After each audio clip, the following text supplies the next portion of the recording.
Welcome everyone. Today we are going to start with a new topic of GST. The name of the topic is Input Tax Credit, and the subtopic that we are going to cover in the present session is Meaning and Conditions of Input Tax Credit. So here we go. To start with, we'll discuss some basic terms जिनके बिना आपको ITC का concept समझ में नहीं आएगा. So सबसे पहले कुछ बेसिक टर्म्स डिस्कस करते हैं. The first term is input. What is the meaning of input? Input क्या होता है? देखिए, जो सामान सप्लायर गुड्स या सर्विसेज को बनाने के लिए इस्तेमाल करता है, ऐसे गुड्स या सर्विसेज को इनपुट्स कहते हैं. फॉर एग्जाम्पल, पेन बनाने के लिए जो सप्लायर पेन बना रहा है, पेन बनाने के लिए उसे क्या क्या रॉ मटेरियल चाहिए हो सकते हैं? प्लास्टिक, स्टील, इंक, ये सब चाहिए. सो यहाँ पर प्लास्टिक, स्टील, इंक ये क्या है? This is input. What goes in the process of manufacturing is known as input. और जो बनके तैयार होता है that is finished good, जिसको कि आप आउटपुट कहते हैं. फॉर एग्जाम्पल, फर्नीचर बनाने के लिए एक मैन्युफैक्चरर को चाहिए होगी वुड, लकड़ी चाहिए होगी. सो यहाँ पर जो वुड है that is input, and what is output? Furniture is the output here. So input क्या है? सप्लायर को फाइनल प्रोडक्ट बनाने के लिए, गुड्स या सर्विसेज को मैन्युफैक्चर करने के लिए जो रॉ मटेरियल चाहिए उसे आप इनपुट कहते हैं. सो इनपुट टैक्स क्या है? इनपुट्स खरीदने के लिए, जब सप्लायर जो है वो इनपुट्स खरीदता है, इनपुट्स खरीदते वक्त सप्लायर जो टैक्स पे करके आता है, जो जीएसटी पे करके आता है, उसे इनपुट टैक्स कहते हैं. यहाँ पे एक एग्जाम्पल लिया है मैंने आपके लिए. देखिए, ए सप्लायर ऑफ इनपुट है. ये इनपुट सप्लाई करेगा किसे? इस सप्लायर को. और ये सप्लायर आउटपुट बनाकर आगे जो रिसिपिएंट है उसको सेल कर देगा. ठीक है जी. तो ये जो सप्लायर है, ये जब इनपुट्स खरीदता है 10,000 के, और उन इनपुट्स के ऊपर जीएसटी भी पे करके आता है 500 रुपीज का, और टोटल बिल का अमाउंट बन जाता है 10,500. अब ये सप्लायर इन इनपुट्स को इस्तेमाल करके फिनिश्ड गुड्स बनाता है, आउटपुट बनाता है, और इस आउटपुट को आगे कस्टमर को सेल कर देता है. अब ये जो कस्टमर है, इसको फिनिश्ड गुड्स कितने में मिलते हैं? 15,000 में मिलते हैं. और इन 15,000 के ऊपर ये जो सप्लायर है वो जीएसटी चार्ज करता है कस्टमर से 950 रुपीज, और टोटल बिल का अमाउंट जो बन जाता है दैट इज 24,950. अब देखिए, सप्लायर ने रिसिपिएंट से कितना टैक्स कलेक्ट किया? 950 रुपीज. और ये जो सप्लायर है, ये इनपुट्स खरीदते वक्त खुद कितना टैक्स पे कर चुका है? 500 रुपीज का टैक्स ये पे कर चुका है. सप्लायर ने ये जो 950 का टैक्स कस्टमर से कलेक्ट किया है, क्या ये अपने पास रखेगा? नहीं जी. ये टैक्स इसको आगे गवर्नमेंट के अकाउंट में डिपॉजिट करवाना है. ये टैक्स ये अपने पास नहीं रख सकता. इस टैक्स को इसको आगे जीएसटी अथॉरिटीज को सबमिट कराना है. और ये टैक्स जो 500 रुपीज का ये सप्लायर पे करके आया है ए को, क्या ए ये टैक्स अपने पास रखेगा 500 का? नहीं. ए को भी ये टैक्स आगे गवर्नमेंट को डिपॉजिट करवाना है. ये 500 रुपीज सप्लायर की पॉकेट में से निकले हैं, और ये 950 रुपीज कस्टमर की पॉकेट में से निकले हैं. लेकिन कस्टमर की पॉकेट से निकलने के बाद इसको जमा करवाने की लायबिलिटी किसकी है? ये 950 रुपीज जमा कौन करवाएगा? सप्लायर जमा करवाएगा. सो सप्लायर ने 950 रुपीज डिपॉजिट करवाने हैं, और ये ऑलरेडी 500 रुपीज पे कर चुका है. So what is input tax credit? Input tax credit क्या होगा? करते हैं चर्चा इस बारे में. लेकिन यहाँ पर अभी हम क्योंकि इनपुट टैक्स के बारे में डिस्कशन कर रहे हैं, तो यहाँ पर सप्लायर के लिए इनपुट टैक्स क्या है? इनपुट्स खरीदते वक्त जो टैक्स वो पे कर चुका ए को, उसे कहते हैं इनपुट टैक्स. इनपुट्स क्या हैं? जो रॉ मटेरियल आउटपुट बनाने के लिए इस्तेमाल हो रहा है उसे आप इनपुट्स कहते हैं। इनपुट्स खरीदते वक्त सप्लायर ने जो जीएसटी पे किया है उसे इनपुट टैक्स कहते हैं। And what is input tax credit?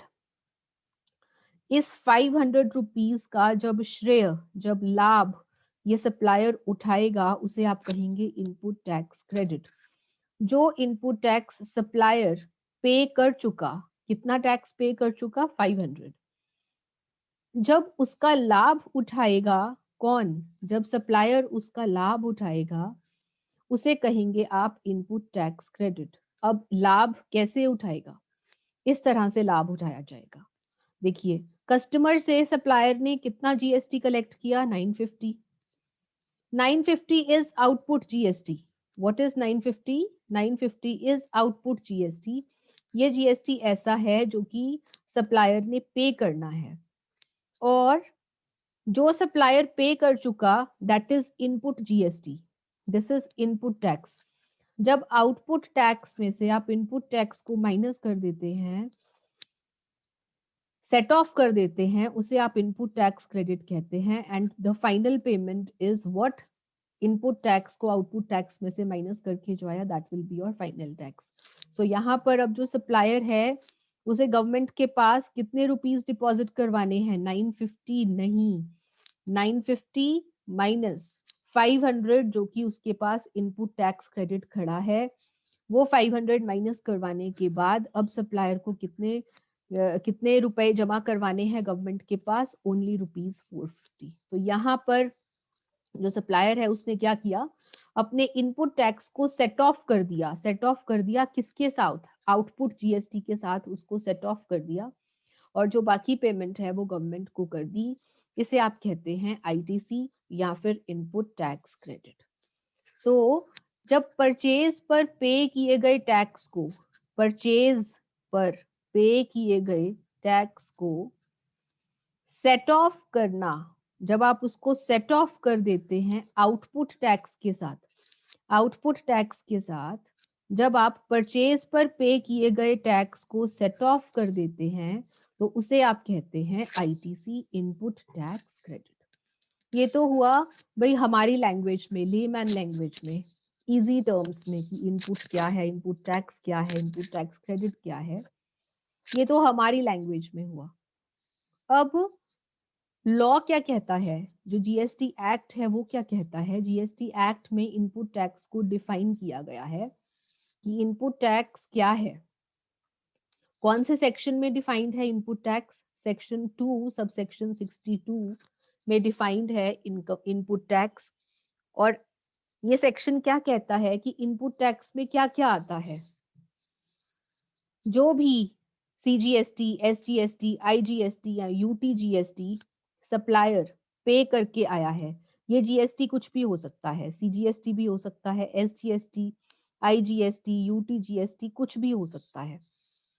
जो GST supplier normal charge mechanism के अंडर पे करके आया है उसे आप इनपुट टैक्स कहते हैं, फर्स्ट ऑफ ऑल। सेकंड, जो CGST, SGST, UTGST and IGST supplier, ये रिसिपिएंट पे करता है आरसीएम के under, normal charge mechanism and reverse charge mechanism, मैं आपको ऑलरेडी एक्सप्लेन कर चुकी हूँ। नॉर्मल चार्ज मैकेनिज्म के केस में टैक्स पेयर कौन होता है? Supplier is the tax payer. And reverse charge mechanism के केस में recipient is the tax payer. Basics देखने हैं तो आप इनिशियल जो सेशंस मैंने करवाए हैं उसमें जाकर बेसिक्स देख सकते हैं कि एनसीएम एंड आरसीएम क्या होता है।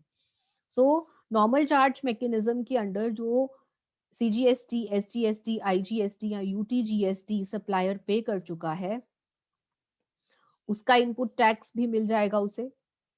सीजीएसटी, एसजीएसटी, यूटीजीएसटी या आईजीएसटी जो आरसीएम के अंडर उसने डिपॉजिट किया है that is also input tax. और इनपुट टैक्स में क्या आएगा? इनपुट टैक्स में आईजीएसटी आएगा ऑन इंपोर्ट ऑफ गुड्स। यदि आपको ध्यान हो तो मैंने आपको बताया था कि जब आप गुड्स को इंपोर्ट करते हैं किसी फॉरेन कंट्री से इंडिया में गुड्स को बुलाते हैं, गुड्स को मंगवाते हैं, तो आपको आईजीएसटी पे करना होता है, उसको आप इंटर स्टेट सप्लाई मानते हैं। इंपोर्ट ऑफ गुड्स को आप इंटर स्टेट सप्लाई मानते हैं और वहां पर आईजीएसटी लगता है।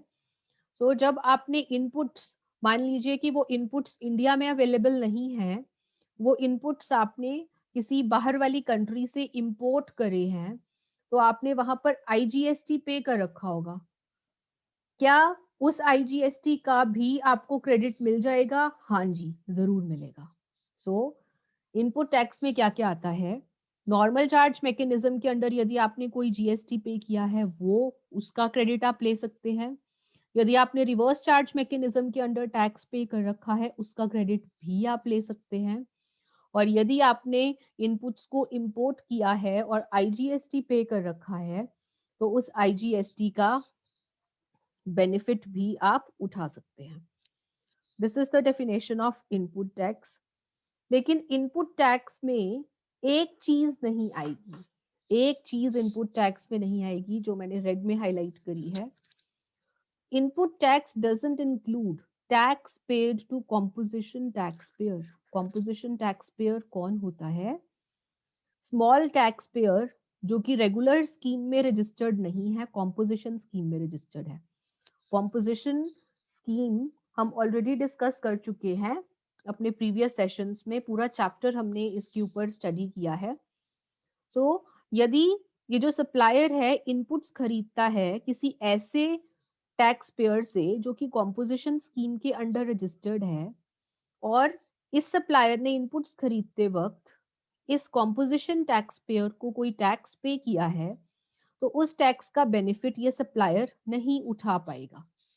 इसका इनपुट टैक्स ये अवेल नहीं कर सकता, क्योंकि कॉम्पोजिशन टैक्स पेयर उस टाइम पे, कॉम्पोजिशन स्कीम वाले चैप्टर में मैंने आपको बताया था, कॉम्पोजिशन टैक्स पेयर ना आईटीसी ले सकता है और ना आईटीसी का बेनिफिट किसी को दे सकता है।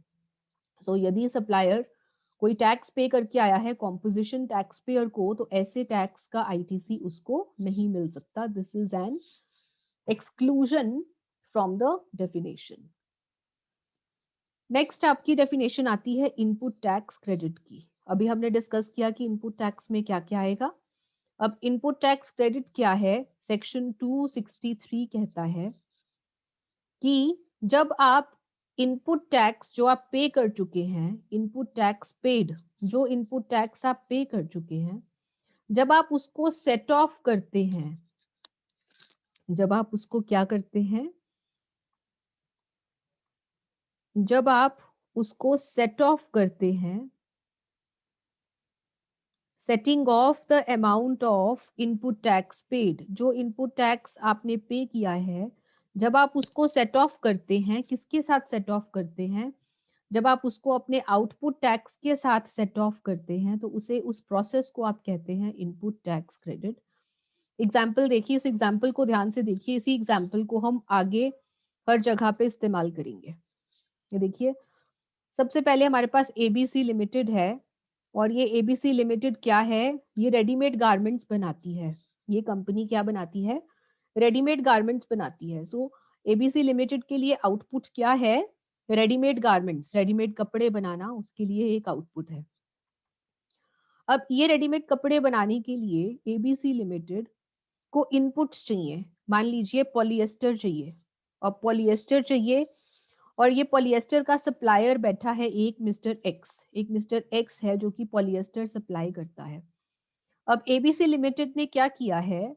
एबीसी लिमिटेड ने एक्स से इनपुट्स बाय करे हैं, पॉलिएस्टर बाय किया है, और जैसे ही इन इनपुट्स को इस्तेमाल करके रेडीमेड गारमेंट्स बनते हैं, तो उस आउटपुट को वो कस्टमर को सेल कर देता है। यहाँ पर कस्टमर क्या है? कस्टमर इज द रिसिपिएंट, प्राप्तकर्ता।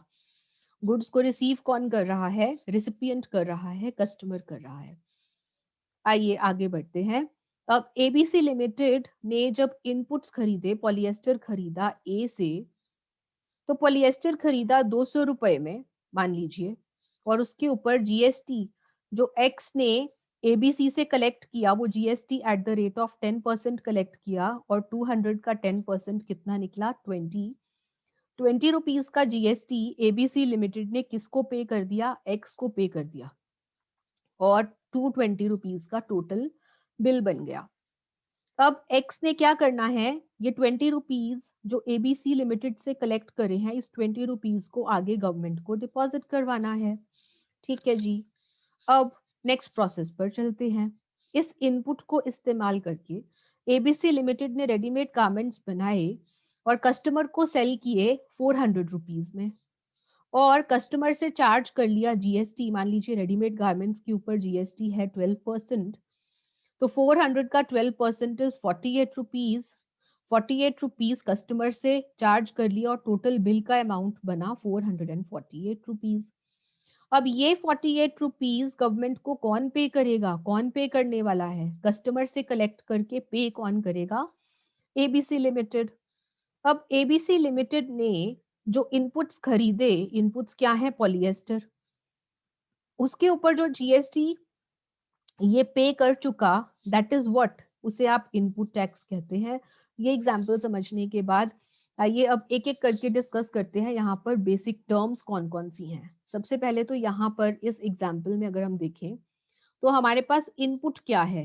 इनपुट क्या है? Polyester is the input. Input tax कितना है? ये एबीसी लिमिटेड कितना टैक्स पे कर चुकी है एक्स को? What is input tax? Inputs के ऊपर जो टैक्स पे किया वो कितना है? ₹20। What is output tax? Output tax मतलब जो कस्टमर से उसने कलेक्ट किया है, that is output tax. Output tax कितना है? ₹48। ठीक है जी। तो फिर इनपुट टैक्स क्रेडिट कितना है? जितना टैक्स वो पे करके आया है इनपुट टैक्स, उसका क्रेडिट उसको मिलेगा। ये input tax is your input tax credit ₹20। अब उसको नेट पेमेंट करनी कितनी है? कितना जीएसटी उसको पे करना है? आउटपुट टैक्स कितना? 48।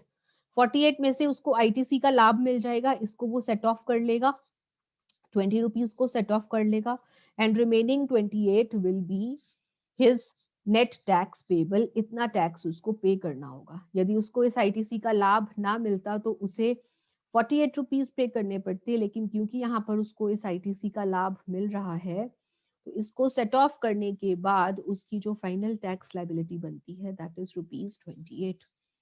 ठीक है जी। अब आगे बढ़ने से पहले कुछ और बेसिक चीजें मैं आपको समझा देती हूँ। सप्लायर और रिसिपिएंट का कंसेप्ट मैं आपको बता देती हूँ। देखिए यहाँ पर अगर इसी एग्जाम्पल में बात करें तो जो एक्स है वो क्या है? एक्स है इनपुट्स का सप्लायर। इनपुट्स सप्लाई कर रहा है, वो किसे सप्लाई कर रहा है? एबीसी लिमिटेड को। सो अगर हम इनपुट्स के नजरिए से देखें इनपुट्स के नजरिए से, तो इनपुट्स को सप्लाई करने वाला है एक्स। इनपुट्स के केस में सप्लायर इज एक्स, और इनपुट्स को रिसीव करने वाला एबीसी लिमिटेड है। सो यहाँ पर ABC limited recipient of inputs है। लेकिन यदि हम आउटपुट के नजरिए से देखें, देखिए यहाँ पर ये है, ये इनपुट्स सप्लाई कर रहा है यहाँ पर, और ये अपने कस्टमर को आउटपुट सप्लाई कर रहा है। तो अगर हम इनपुट्स के नजरिए से देखें तो एक्स सप्लायर है और एबीसी लिमिटेड रिसिपिएंट है, रिसिपिएंट ऑफ इनपुट। लेकिन अगर हम आउटपुट के नजरिए से देखें तो जो एबीसी लिमिटेड है वो सप्लायर ऑफ आउटपुट है, जो कस्टमर है वो रिसिपिएंट ऑफ आउटपुट है। सो एबीसी लिमिटेड इनपुट्स के हिसाब से रिसिपिएंट है, लेकिन आउटपुट के नजरिए से सप्लायर है। आ रही है बात समझ में? सो आपको अपने थोड़े से फंडामेंटल्स जो हैं उनको उनको स्ट्रॉन्ग रखना होगा कि जब हम रेसिपिएंट और सप्लायर की बात कर रहे हैं तो हम रेसिपिएंट ऑफ इनपुट की बात कर रहे हैं या सप्लायर ऑफ आउटपुट की बात कर रहे हैं। यदि हम सप्लायर की बात करें तो क्या वो सप्लायर ऑफ इनपुट है या फिर वो सप्लायर ऑफ आउटपुट है? और यदि हम आउटपुट की बात करें, क्या वो सप्लायर ऑफ आउटपुट है या वो रिसिपिएंट ऑफ आउटपुट है? ये चीजें आपको ध्यान रखनी है। सो यहाँ पर एबीसी जो है उसका डबल रोल है। क्या रोल है? उसका रिसिपिएंट का रोल भी है और उसका सप्लायर का रोल भी है। इनपुट्स के हिसाब से वो रिसिपिएंट है, प्राप्त करता है, और आउटपुट के हिसाब से वो सप्लायर है, प्रदान करता है। आई बात समझ में? सो ये जब चीजें आपको समझ में आ जाएंगी, ये चार्ट समझ में आ जाएगा, इसके बाद ही हम नेक्स्ट लेवल पर बढ़ पाएंगे। सो यहाँ पर इसको आप अच्छे से देख लीजिए कि सप्लायर ऑफ इनपुट कौन है और रिसिपिएंट ऑफ इनपुट कौन है, देन सप्लायर ऑफ आउटपुट कौन है एंड रिसिपिएंट ऑफ आउटपुट कौन है। ठीक है जी। So here is our next topic, eligibility and conditions for taking ITC. Important topic है आईटीसी में, ये क्वेश्चन बन सकता है इसमें से 15 मार्क्स का। Eligibility and conditions for taking ITC, section 16 है जो इसके साथ डील करता है, और जो सेक्शन 16 है that is divided into two parts, 16(1) and 16(2). 16(1) में एलिजिबिलिटी है आईटीसी की एंड 16(2) में कंडीशंस हैं। एलिजिबिलिटी क्या होता है? फर्स्ट ऑफ ऑल, योग्यता क्या है? यदि आप आईटीसी लेना चाहते हैं तो क्या आप योग्य भी हैं? सबसे पहले ये देखिए कि क्या आप आईटीसी लेने के लिए योग्य भी हैं। फिर आप देखेंगे शर्तें, क्या कंडीशंस हैं, ये देखेंगे आप। सो फर्स्ट टॉपिक, इसका फर्स्ट पार्ट डिस्कस करते हैं, एलिजिबिलिटी, योग्यता। देखना है कि क्या आप आईटीसी लेने के लिए योग्य हैं भी या नहीं। तो योग्यता के आपके 3 पॉइंट्स हैं। The first one is registered person. एक वो व्यक्ति जो कि जीएसटी एक्ट के अंडर रजिस्टर्ड है, सिर्फ वही व्यक्ति आईटीसी का लाभ उठा सकता है, सिर्फ वही व्यक्ति आईटीसी लेने के लिए काबिल है।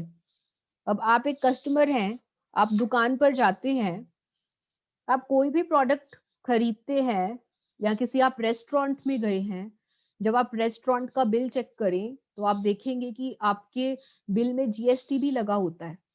क्या आप उस जीएसटी का आईटीसी मांगने लगते हैं सरकार से? क्या आप यदि रेस्टोरेंट जाते हैं या गर्ल्स अगर पार्लर जाती हैं, उनके बिल में उनको जीएसटी दिखाई देता है, क्या आप लोग आईटीसी अवेल कर सकते हैं? उस आईटीसी का लाभ उठा सकते हैं? नहीं। क्यों नहीं उठा सकते? क्योंकि आपके पास जीएसटी की रजिस्ट्रेशन नहीं है। सबसे पहली कंडीशन क्या है? आईटीसी का लाभ आप कब उठा सकते हैं? यदि आप एक रजिस्टर्ड व्यक्ति हैं, रजिस्टर्ड पर्सन है जिसके पास जीएसटी का नंबर है। यदि आप रजिस्टर्ड पर्सन हैं और रेगुलर स्कीम के अंडर रजिस्टर्ड हैं, रेगुलर स्कीम के अंडर, कॉम्पोजिशन स्कीम में नहीं, आप रेगुलर स्कीम में रजिस्टर्ड हैं, तो आप आईटीसी के लिए एलिजिबल हैं, आप आईटीसी का लाभ उठा सकते हैं। दूसरा, यदि आप रजिस्टर्ड पर्सन हैं लेकिन आपके पास रजिस्ट्रेशन नंबर कॉम्पोजिशन स्कीम वाला है, स्मॉल टैक्स पेयर वाला, आपके पास रजिस्ट्रेशन नंबर है तो, लेकिन कॉम्पोजिशन स्कीम वाला रजिस्ट्रेशन नंबर है। कॉम्पोजिशन स्कीम में मैं आपको पहले ही बता चुकी हूँ, ना कॉम्पोजिशन स्कीम वाला पर्सन आईटीसी ले सकता है ना आईटीसी दे सकता है। कॉम्पोजिशन स्कीम वाला व्यक्ति जो है वो इनएलिजिबल है, वो अयोग्य है, वो आईटीसी का लाभ नहीं उठा सकता। तीसरा, अनरजिस्टर्ड पर्सन, आपके मेरे जैसे लोग जिनके पास जीएसटी का रजिस्ट्रेशन नंबर नहीं है, हम लोग अनरजिस्टर्ड पर्सन हैं, क्या हम लोगों को आईटीसी का लाभ मिलेगा? नहीं जी, हम भी अयोग्य हैं, हमें आईटीसी का लाभ नहीं मिलेगा। हम डेली इतने प्रोडक्ट्स एंड सर्विसेज कंज्यूम करते हैं और उसके ऊपर हम हर रोज कितना सारा जीएसटी पे करके आते हैं, लेकिन हमें उसका लाभ नहीं मिल पाएगा। वो एक तरह से हमारा खर्चा है, हमारी कॉस्ट है, हमें उसका बेनिफिट नहीं मिल पाता है। ठीक है जी। पहली योग्यता क्या है कि आईटीसी अवेल करने के लिए एक व्यक्ति को रजिस्ट्रेशन लेनी होगी। सेकंड, गुड्स और सर्विसेज यूज्ड इन बिजनेस, जो आप इनपुट्स खरीद रहे हैं उसको आपने बिजनेस के लिए इस्तेमाल करना है। अब देखो, दूसरा रीजन ये भी है कि हमें जीएसटी जो हम पे करके आते हैं दुकानदारों को, आपके मेरे जैसे लोग, क्यों हम उसका आईटीसी नहीं ले सकते? क्योंकि हम उन गुड्स या सर्विसेज को अपने बिजनेस के लिए थोड़े ना इस्तेमाल कर रहे हैं। दूसरी कंडीशन यही है कि जो इनपुट्स आप बाय कर रहे हैं उनको आप बिजनेस में इस्तेमाल करेंगे। यदि आप बिजनेस में इस्तेमाल कर रहे हैं, यदि आप इनपुट्स का इस्तेमाल अपने बिजनेस के लिए कर रहे हैं, तभी आपको आईटीसी का लाभ मिलेगा। लेकिन यदि आप इनपुट्स को अपने बिजनेस में इस्तेमाल नहीं कर रहे, आप अपनी पर्सनल कंजम्पशन के लिए यूज कर रहे हैं, खुद के इस्तेमाल के लिए यूज कर रहे हैं उन गुड्स को, तो आप इनएलिजिबल हैं, आप आईटीसी अवेल नहीं कर सकते। तीसरी योग्यता क्या है कि आपको क्रेडिट मिलेगा, लेकिन क्रेडिट किसके जरिए मिलेगा? आपको इलेक्ट्रॉनिक क्रेडिट लेजर के थ्रू मिलेगा। मैम ये तो बड़ी भारी सी टर्म है, इलेक्ट्रॉनिक क्रेडिट लेजर। क्या होता है ये इलेक्ट्रॉनिक क्रेडिट लेजर? बताती हूँ बेटा, आपको मैं पूरा इसका एग्जाम्पल बताऊंगी और दिखाऊंगी भी कि किस तरह से आपका इलेक्ट्रॉनिक क्रेडिट लेजर दिखाई देता है।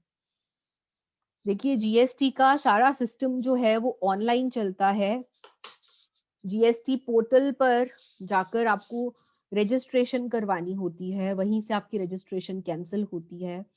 जीएसटी पोर्टल पर ही आप अपनी रिटर्न्स फाइल करते हैं, आप अपनी टैक्स पेमेंट भी जीएसटी पोर्टल पर करते हैं। और अगर आपको आईटीसी का लाभ उठाना है तो भी आपको जीएसटी पोर्टल पर ही जाना पड़ेगा। ठीक है जी, सब कुछ इलेक्ट्रॉनिकली चलता है। आप कहीं पर भी ऑफलाइन रिटर्न्स जमा नहीं करवाते, जैसे पुराने सिस्टम्स में होता था कि आपको फॉर्म फिल करना होता था रिटर्न फाइलिंग के लिए, या फिर सारे जो प्रोसेसेस थे वो ऑफलाइन चलते थे, फॉर्म्स फिल करने होते थे। यहाँ पर ऐसा कुछ नहीं है, जो कुछ है वो सब ऑनलाइन चलता है। सो तीसरी योग्यता क्या है कि यदि आप क्रेडिट अवेल करना चाहते हैं, इस क्रेडिट का इस्तेमाल करना चाहते हैं, तो आपको इलेक्ट्रॉनिक क्रेडिट लेजर के थ्रू ही मिलेगा। ये एक तरह से आपका ऑनलाइन खाता है बेटा, एक तरह से आप ये मान लीजिए कि आपका ऑनलाइन खाता है और उस खाते को आप ऑनलाइन ही देख सकते हैं। ये देखिए, ये है आपका इलेक्ट्रॉनिक क्रेडिट लेजर। यहां पर सबसे पहले नेम और जीएसटी नंबर रहता है। ये देखिए यहाँ पर सबसे ऊपर लिखा है इलेक्ट्रॉनिक क्रेडिट लेजर, लिखा है, दिखाई दे रहा है इलेक्ट्रॉनिक क्रेडिट लेजर। और यहाँ पर आपका नेम आ जाता है, name of the registered person, जिस पर्सन का ये अकाउंट है उसका नाम आ जाएगा, name of the registered person.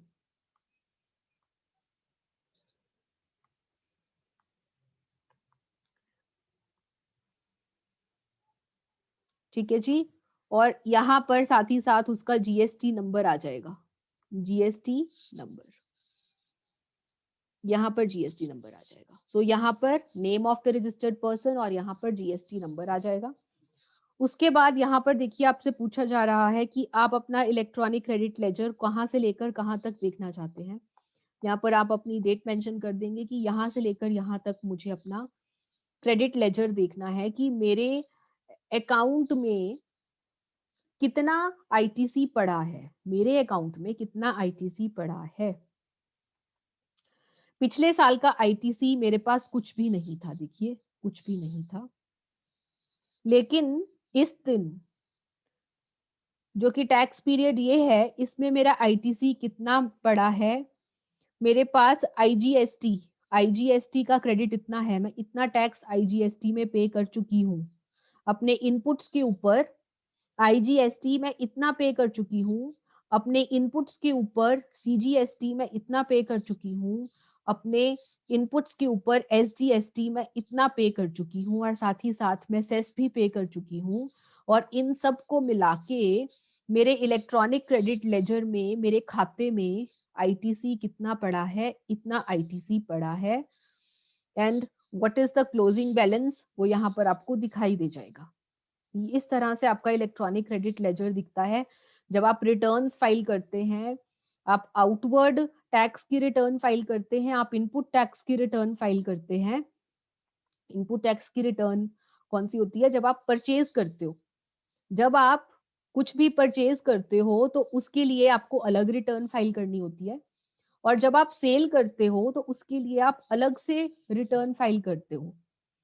तो जब आपने इनपुट्स की, परचेजेस की रिटर्न फाइल करी होगी, तो वहां पर आपने टैक्स का अमाउंट फिल किया होगा, तो आपका यहाँ पर आईटीसी रिफ्लेक्ट हो जाएगा कि आपका जो आईटीसी है वो इतना है, इतना इनपुट टैक्स क्रेडिट आप अवेल कर सकते हैं, जिसमें से कि आईजीएसटी में आप इतना टैक्स पे करके आए हैं, सीजीएसटी और एसजीएसटी में आप इतना टैक्स पे करके आए हैं, एंड आपका जो टोटल आईटीसी है वो ये है।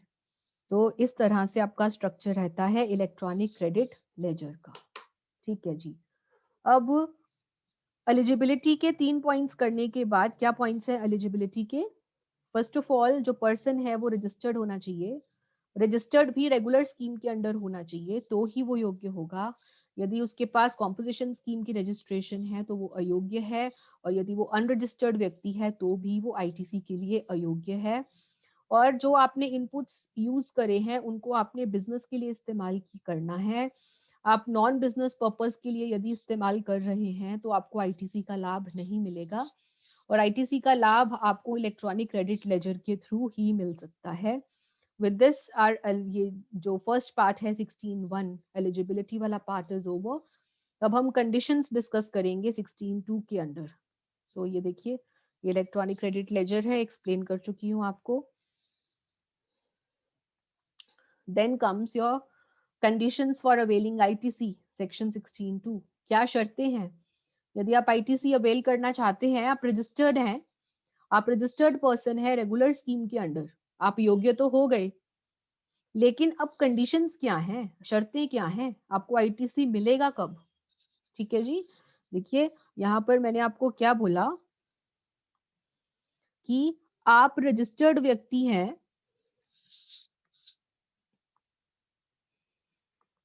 आप रजिस्टर्ड व्यक्ति हैं और रेगुलर स्कीम के अंडर रजिस्टर्ड हैं, तो इससे आप योग्य तो हो गए, आप हो गए हैं योग्य, आईटीसी के लिए योग्य तो हो गए।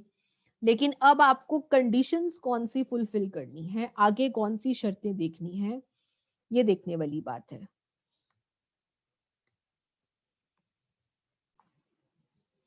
The first condition for ITC availment is possession of tax paying documents by recipient of input।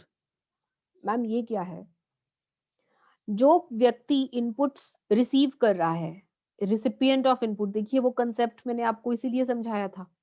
Recipient of input कौन है? अगर हम अपना एग्जाम्पल देखें, ये देखिए ये एग्जाम्पल लिखा है मैंने, एक्स सप्लायर ऑफ इनपुट है, ABC limited recipient of input है, और कस्टमर रिसिपिएंट ऑफ आउटपुट है।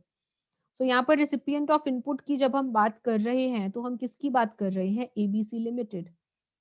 तो यहाँ पर रिसिपिएंट ऑफ इनपुट कौन है? ABC limited is the recipient of input. So वो कह रहा है कि जो रिसिपिएंट ऑफ इनपुट है एबीसी लिमिटेड, उसके पास टैक्स पेइंग डॉक्यूमेंट्स होने चाहिए। टैक्स पेइंग डॉक्यूमेंट्स कौन से? क्या होता है tax paying document? Tax paying document for example tax invoice, ये जो बिल है, ये बिल इसको जो इनपुट्स खरीदते वक्त मिला है, इस बिल को संभाल कर रखना चाहिए। इस बिल को संभालना होगा एबीसी लिमिटेड को। क्यों? क्योंकि यदि उसके पास ये बिल नहीं है, ये टैक्स इनवॉइस नहीं है यदि एबीसी लिमिटेड के पास, तो उसको आईटीसी नहीं मिल पाएगा। सो सबसे पहली कंडीशन क्या है आईटीसी लेने के लिए? कि जो भी आप टैक्स पेमेंट करके आए हैं उसका डॉक्यूमेंट, उसका दस्तावेज, उसका प्रूफ आपके पास होना चाहिए। टैक्स इनवॉइस होना चाहिए।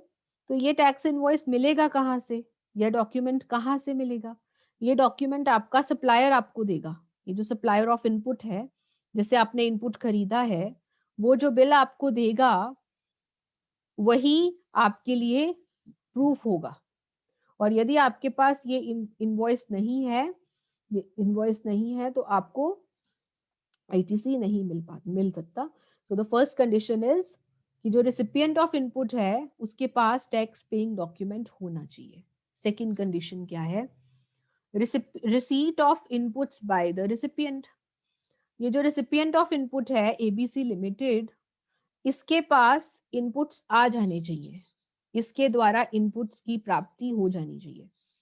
यदि इसने अब तक इनपुट्स रिसीव नहीं करे, जो सामान इसने एक्स से खरीदा था, यदि वो इनपुट्स अभी रिसिपिएंट को नहीं मिले हैं, तो तब तक रिसिपिएंट आईटीसी नहीं ले सकता। तीसरी कंडीशन क्या है? Payment of tax by supplier of input. अब जब वो सप्लायर ऑफ इनपुट की बात कर रहा है तो वो एक्स की बात कर रहा है कि सप्लायर ऑफ इनपुट ने जो एबीसी लिमिटेड से टैक्स कलेक्ट किया है, कितना टैक्स कलेक्ट किया है, 20 रुपीज। इसकी पेमेंट इसके इसके द्वारा गवर्नमेंट को की जानी चाहिए। यदि एक्स ने ये 20 रुपीज गवर्नमेंट को पे नहीं करे तो एबीसी लिमिटेड आईटीसी नहीं ले पाएगा। आ रही है बात समझ में? यहाँ पर मैंने आपके लिए दो केसेस बनाए हैं। ₹20 जो कि टैक्स की पेमेंट एबीसी लिमिटेड ने एक्स को करी है, यदि ये 20 रुपीज का भुगतान एक्स ने गवर्नमेंट को कर दिया है तभी एबीसी लिमिटेड को इस 20 रुपीज का लाभ मिल पाएगा, तभी एबीसी लिमिटेड 20 रुपीज का आईटीसी ले पाएगा। यदि 20 रुपीज की जो टैक्स पेमेंट है ये एबीसी ने एक्स को कर तो दी है लेकिन एक्स ने आगे गवर्नमेंट के पास जमा नहीं करवाई ये 20 रुपीज, उस केस में एबीसी को आईटीसी का लाभ नहीं मिलेगा। सो यहाँ पर एबीसी लिमिटेड को ये सुनिश्चित करना होगा कि जो एक्स है वो टैक्स की पेमेंट रेगुलरली कर रहा है या नहीं। यदि एक्स जो है वो टैक्स की पेमेंट रेगुलरली कर रहा है, उसी केस में एबीसी लिमिटेड को आईटीसी का लाभ मिलेगा, अदरवाइज उसको आईटीसी का बेनिफिट नहीं मिलेगा। अगली कंडीशन क्या है? Furnishing of return by supplier of input. Supplier of input की बात फिर से यहाँ पर हो रही है। देखिए ये दो पॉइंट्स जो हैं वो सप्लायर ऑफ इनपुट के साथ रिलेटेड है कि जो सप्लायर ऑफ इनपुट है दैट मीन्स जो एक्स है उसको रेगुलर इंटरवल्स पे अपनी रिटर्न फाइल करनी होगी। ठीक है जी। एक्स ने जो टैक्स 20 रुपीज का कलेक्ट किया है इसकी रिटर्न वो फाइल करेगा अपनी सेल की रिटर्न में। जब वो अपनी सेल की रिटर्न फाइल करेगा, क्योंकि एक्स के लिए तो ये सेल है ना, तो जब एक्स सेल की रिटर्न फाइल करेगा उस टाइम पर एबीसी लिमिटेड को आईटीसी मिलेगा। लेकिन यदि मान लीजिए कि एक्स ने अपनी सेल की रिटर्न नहीं फाइल करी तो एबीसी लिमिटेड को आईटीसी नहीं मिल पाएगा। मैम ये पता कैसे चलेगा कि एक्स ने अपनी रिटर्न फाइल कर दी है कि नहीं? ये कैसे पता चलेगा कि एक्स ने अपना टैक्स गवर्नमेंट को पे कर दिया है या नहीं? बेटा यही तो खास बात है जीएसटी की कि यहाँ पर सब कुछ इलेक्ट्रॉनिकली चलता है, सब कुछ ऑनलाइन चलता है। जो रिटर्न्स जो टैक्स पेमेंट्स एक्स करेगा उस बारे में सारी जानकारी जीएसटी पोर्टल पर उपलब्ध है। और यहाँ पर हर व्यक्ति की, अगर इसने सेल करी है तो इसने परचेज करी है, ये अपनी सेल की रिटर्न फाइल करेगा तो ये अपनी परचेज की रिटर्न फाइल करेगा। इसकी सेल की रिटर्न इसकी परचेज की रिटर्न के साथ मैच करनी चाहिए। इसकी सेल की रिटर्न में जो 20 रुपीज आए हैं शो हो रहे हैं वो इसकी परचेज की रिटर्न में 20 रुपीज शो होंगे, लेकिन उसका 20 रुपीज का लाभ उसको तभी मिल पाएगा जब एक्स अपने टैक्स की पेमेंट टाइम से कर रहा है और अपनी रिटर्न्स को प्रॉपरली फर्निश कर रहा है, प्रॉपर टाइम पे भर रहा है। यही खास बात है, यहाँ पर क्रॉस चेकिंग होती है, सारा सिस्टम बहुत ही ट्रांसपेरेंट है। एक व्यक्ति का जो काम है वो दूसरे व्यक्ति द्वारा अपने आप ही यहाँ पर चेक हुए जा रहा है।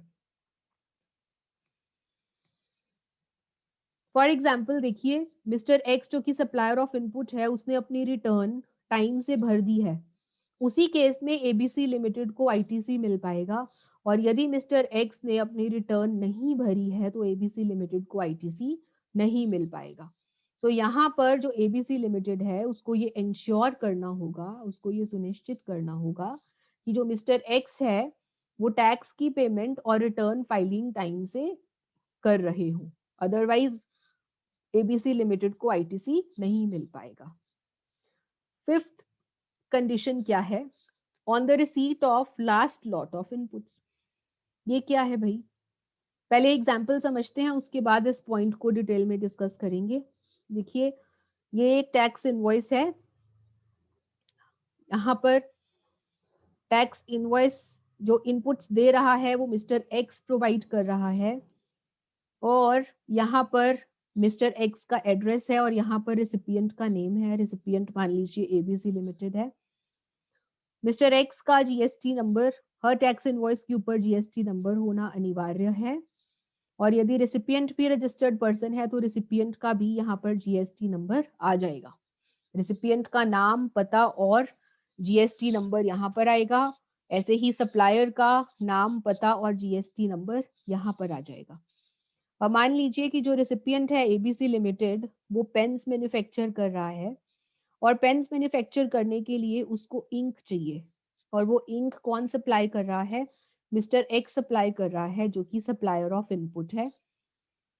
ये इसने मिस्टर एक्स ने रेसिपिएंट को इंक सप्लाई करनी है। कितनी क्वांटिटी की इंक सप्लाई करनी है? 200 पेटी, 200 कार्टन्स ऑफ इंक।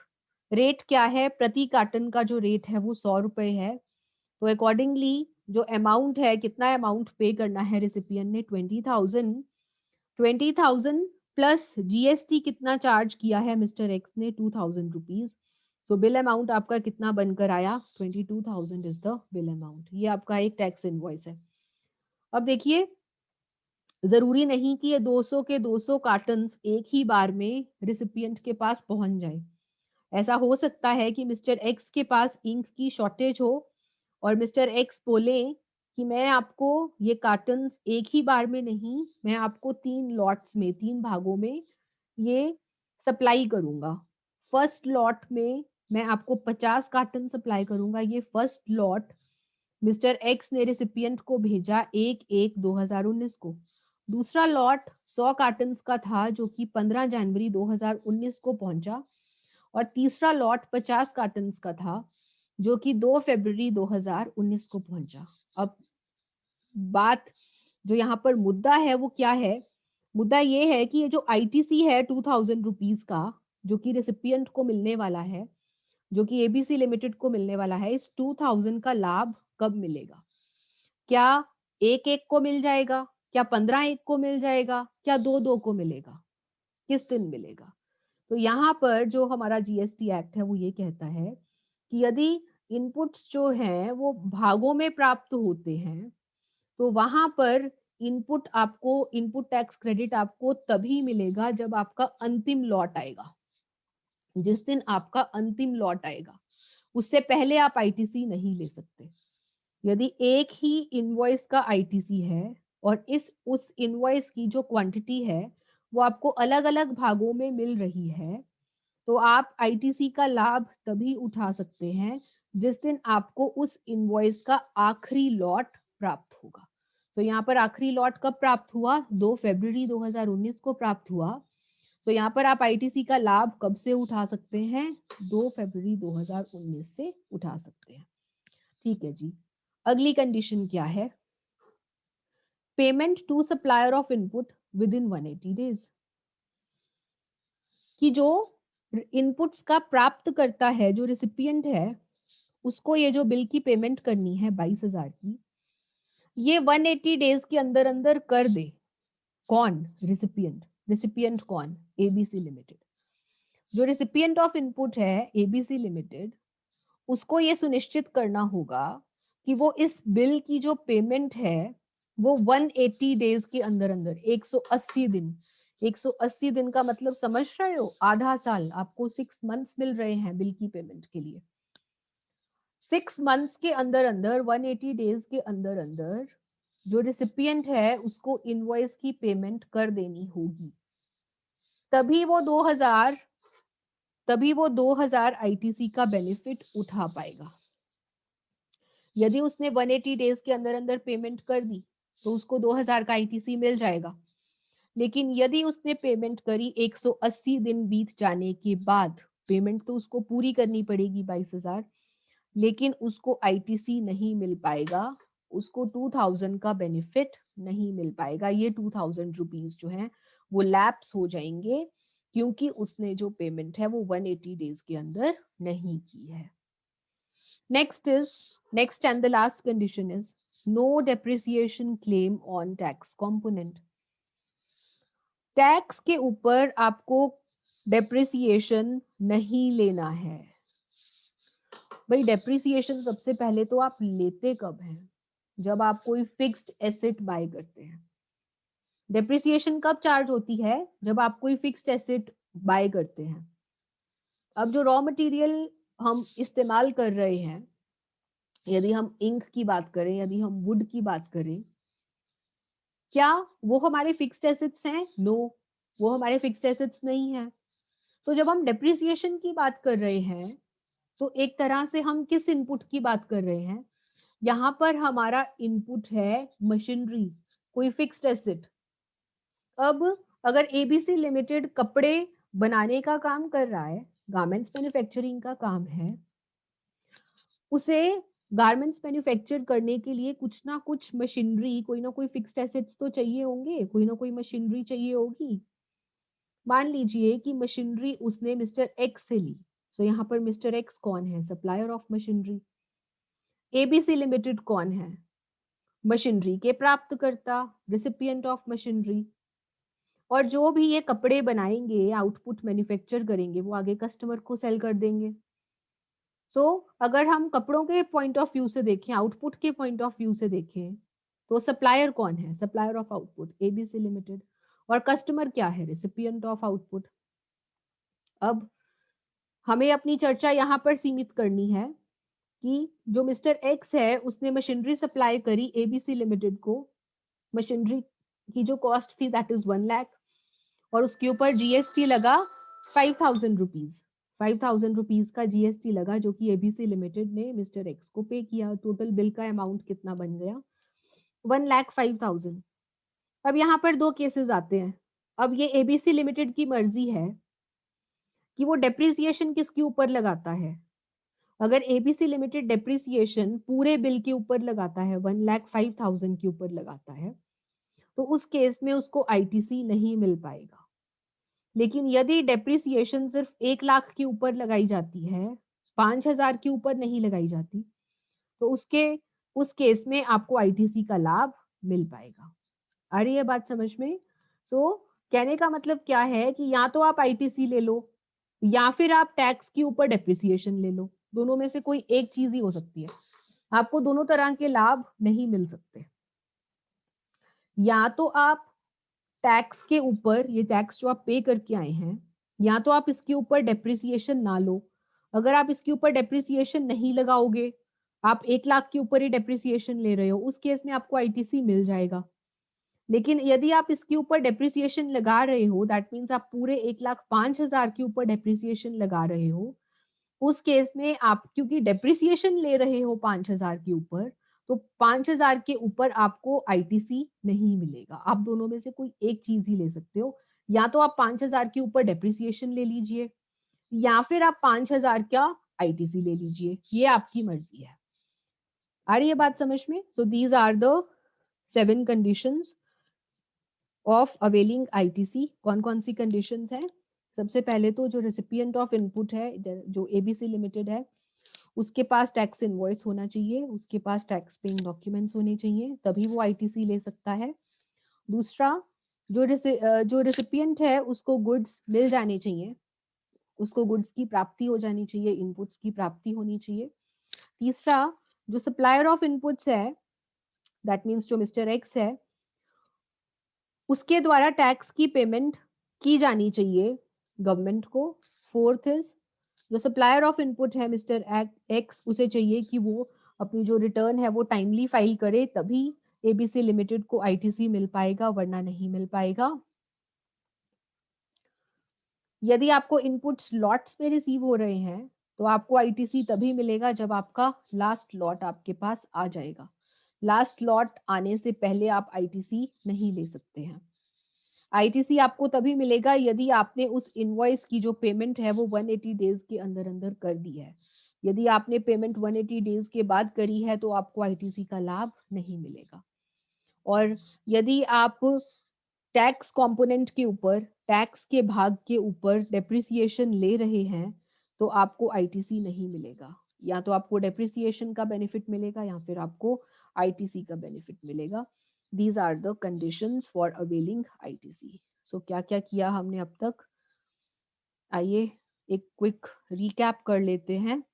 सबसे पहले हमने कुछ बेसिक टर्म्स डिस्कस करे, जिसमें हमने इनपुट्स का मतलब समझा कि इनपुट्स क्या होते हैं, इनपुट टैक्स क्या होता है। इनपुट्स खरीदते वक्त जो सप्लायर है वो टैक्स जो पे करके आता है, उसे आप इनपुट टैक्स कहते हैं। और उस इनपुट टैक्स का जब वो श्रेय लेता है, जब वो उसको सेट ऑफ करता है अपने आउटपुट टैक्स के साथ, तो उसे आप इनपुट टैक्स क्रेडिट कहते हैं। उसके बाद हमने इनपुट टैक्स की डेफिनेशन करी एज पर जीएसटी लॉ, और जीएसटी लॉ क्या कहता है कि इनपुट टैक्स में क्या आएगा। वो सारे जीएसटी के टाइप्स ऑफ टैक्सेस जो कि आपने नॉर्मल चार्ज मैकेनिज्म के अंडर पे करे हैं, वो सारा जीएसटी जो आपने रिवर्स चार्ज मैकेनिज्म के अंडर पे किया है, या फिर यदि आपने गुड्स को इंपोर्ट किया है तो उस केस में जो आईजीएसटी है that is your input tax. लेकिन इनपुट टैक्स में वो टैक्स नहीं आएगा जो आप कॉम्पोजिशन टैक्स पेयर को पे करके आए हैं, क्योंकि जो कॉम्पोजिशन स्कीम वाला पर्सन है वो ना आईटीसी ले सकता है और ना ही आईटीसी दे सकता है। What is input tax credit? Input tax credit means जब आप अपने आउटपुट टैक्स के साथ अपना इनपुट टैक्स सेट ऑफ कर देते हैं तो उसे आप कहते हैं इनपुट टैक्स क्रेडिट। यहाँ पे हमने एग्जांपल्स लिए थे कुछ। उसके बाद हमने कुछ एलिजिबिलिटी एंड कंडीशंस डिस्कस करी हैं। 16(1) में हमने योग्यता डिस्कस करी, 16(2) में हमने शर्तें डिस्कस करी। एलिजिबिलिटी के 3 ही पॉइंट्स हैं। तो फर्स्ट पॉइंट इज जो पर्सन है वो रेगुलर स्कीम के अंडर रजिस्टर्ड होना चाहिए। दूसरा, जो भी इनपुट्स आप इस्तेमाल कर रहे हैं उसको बिजनेस के लिए इस्तेमाल करना है। तीसरा, यदि आप आईटीसी लेना चाहते हैं तो आपको इलेक्ट्रॉनिक क्रेडिट लेजर के थ्रू ही मिलेगा, और इलेक्ट्रॉनिक क्रेडिट लेजर इस तरह से दिखाई देता है आपका, जहां पर आपका यहाँ पर नेम आता है रजिस्टर्ड पर्सन का, यहाँ पर जीएसटी नंबर आता है, और यहाँ पर आप कौन कौन सा इनपुट टैक्स पे कर चुके हैं उसका ब्यौरा यहाँ पर आता है। This is electronic credit laser. उसके बाद हमने शर्तें डिस्कस करी थी, हमारे पास 7 शर्तें हैं। तो फर्स्ट वन इज जो रेसिपिएंट ऑफ इनपुट है उसके पास टैक्स इनवॉइस होना चाहिए। रेसिपिएंट को इनपुट्स की प्राप्ति हो जानी चाहिए। जो सप्लायर ऑफ इनपुट है उसको proper timely payment of tax करनी होगी गवर्नमेंट को। फोर्थ, सप्लायर ऑफ इनपुट को रिटर्न फर्निश करनी होगी अपनी। फिफ्थ इज जहां पर आपको इनपुट्स लॉट्स पे रिसीव हो रहे हैं वहां पर आपको आईटीसी तभी मिलेगा जब आपके पास लास्ट लॉट आ जाएगा। जो पेमेंट ऑफ जो सप्लायर ऑफ इनपुट्स है उसको पेमेंट करनी होगी इनवॉइस की 180 डेज के अंदर अंदर, और टैक्स कंपोनेंट के ऊपर आपको डेप्रिसिएशन नहीं लेनी है। So that's all for today. बाकी की डिस्कशंस करेंगे in the next session. Keep revising and keep enjoying.